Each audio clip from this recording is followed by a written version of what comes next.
আসসালামু আলাইকুম sir. Sir ভালো আছেন? ওয়ালাইকুম আসসালাম। আমি ভালো আছি, তুমি ভালো আছো রহমান?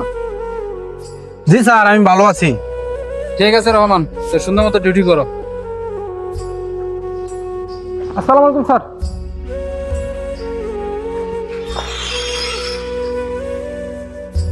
ভাই তুমি এনো চাকরি করো?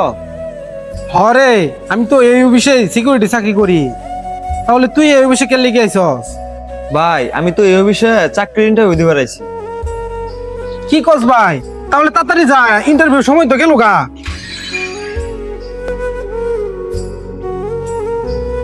আল্লাহ, তুমি আমার ভাইকে চাকরিটা পাওয়া দাও।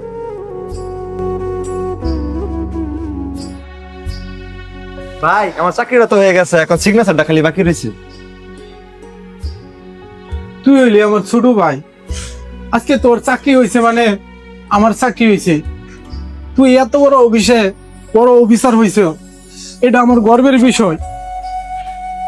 ভাই তোমার মনে আছে বাবা মারা যাওয়ার পর তুমি নিজের পড়াশোনা ছেড়ে দিয়েছো, আমাকে পড়াশোনা করানোর জন্য তুমি দিনরাত পরিশ্রম করে গেছো, আমাকে নতুন জামা কিনে দিয়েছো, তবুও তুমি নতুন জামা পরো নাই। আজকে এই চাকরিটা পাইছি ভাই শুধু তোমার জন্য ভাই। তোর এই সফলতা আমার সফলতা। ভাই তুই আমার বুকে আয়।